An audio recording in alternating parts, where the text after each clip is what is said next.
এখানে রয়েছে, আপনি ওটা আজকে রিসিভ করে নিন। হ্যাঁ, পরবর্তী আমরা আপনার ডেথ সার্টিফিকেটটা আমরা পৌঁছে দিব। তো আচ্ছা দিদি, আপনি কিছু বলবেন আমাদের এই বরাক উপত্যকার মানুষের উদ্দেশ্যে?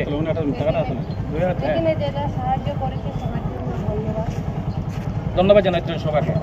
তো উনি একজন মহিলা, কথা বলতে পারছেন না। দেখুন, আমাদের সবার জন্য আপনি দোয়া করবেন, সবার জন্য আপনি প্রার্থনা করবেন, যেহেতু মানে সবাই যেহেতু সহযোগিতা করেছে, অনেকটা মানে দেখে আবেগিক হয়ে এবং মনে অনেক কিছু নিয়ে আপনাকে দিয়েছে।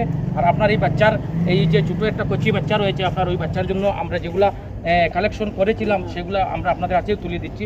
আরও দিন আপনার যেগুলো তাকে আমরা সম্পূর্ণ আপনি পাবেন। তো কি আশাবাদী আমাদের উপরে? আমরা কি আমাদের কাছে 100% পেয়েছেন?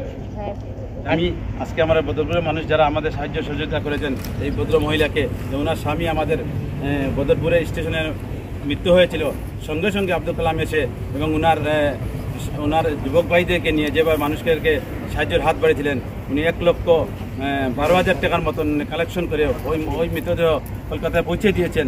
এবং আজকে 3 মাস পরে ওই মহিলা এখানে এসেছেন ওনার ডেথ সার্টিফিকেট নেওয়ার জন্য। তাই উনি 2 দিন আমাদের বদরপুর লজে রয়েছেন। আজকে ওনাকে আমরা ট্রেনে তুলে দেবো এবং সঙ্গে ওনার 42,000 টাকা ওনার হাতে তুলে দেবো। তাই বদরপুরের সবাইকে যারা সহযোগিতা করেন সবাইকে ধন্যবাদ জানাই। ধন্যবাদ। আমিও শেষ নিঃশ্বাস ত্যাগ করেছিলেন। শেষ নিঃশ্বাস ত্যাগ করার পর আমাদেরকে খবর করা হয়েছিল, এখানের ওয়ার্ড সদস্য মনা আমাকে খবর করেছিল। সঙ্গে সঙ্গে এসে আমি উপস্থিত হয়ে, আমার সাহেদুর রহমান খালা আমার সঙ্গে ছিলেন।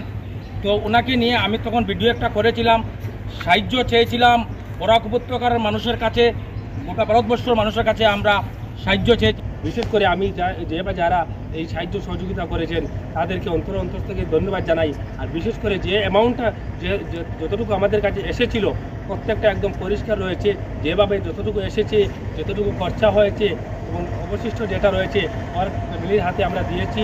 তাই আমরা বিস্তারিত সব কিছু তুলে ধরেছি। তাই